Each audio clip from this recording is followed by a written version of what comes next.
Welcome back to Bloom. In our last conversation, we talked reproductive health hormones and sex, which brought such a great response. So we're diving back in with Docs Outside the Box and Kids Outside the Box, Dr. Garner and Dr. Teekell-Taylor.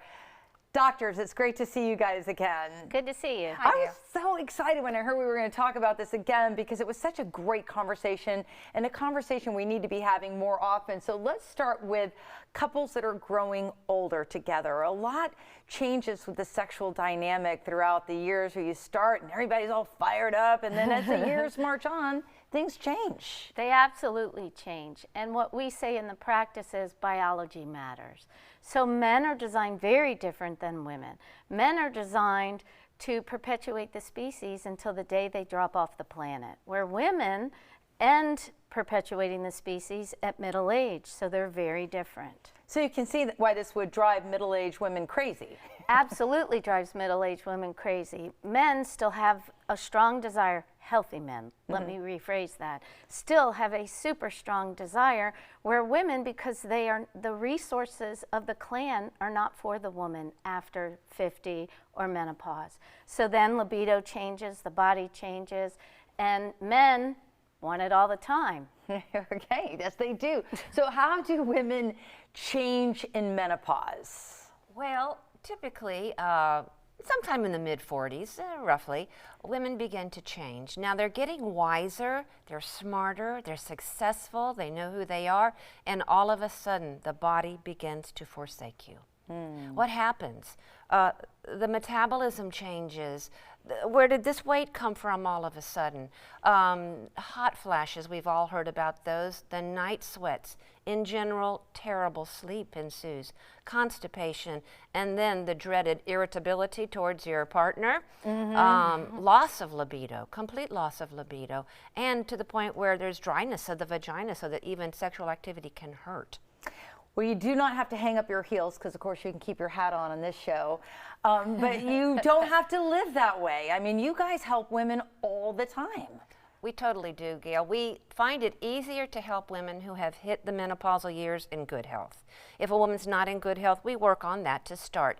But then we are firm believers in the usefulness and safety of what's called bioidentical hormones.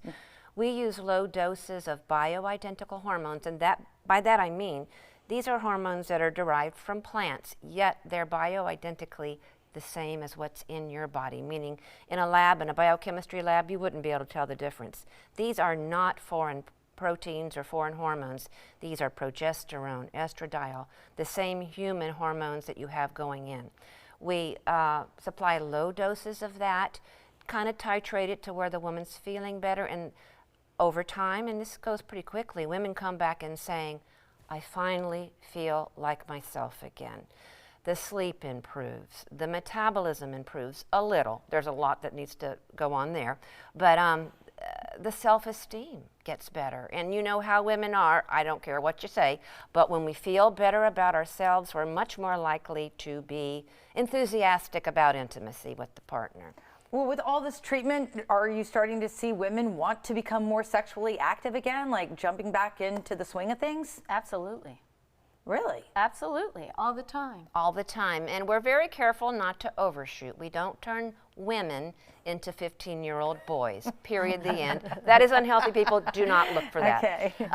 That does exist. It's but that not does, good for you. So we're very careful here when we do this, but we find the libido returns. A lot of times when you've been with someone for a while, though, there's some water under the bridge that needs to be negotiated. It gets you wanting to do that again. For two people to live side by side, there has to be physical contact. Why else are you going to be there? 100%. My husband would tell you that too. Why else would you be married? That's what right. he always says.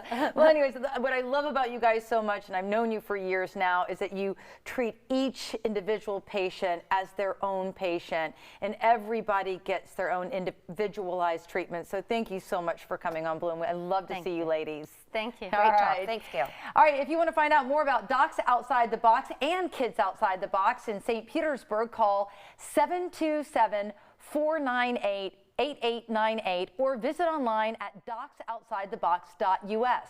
We'll be back with more Bloom right after this.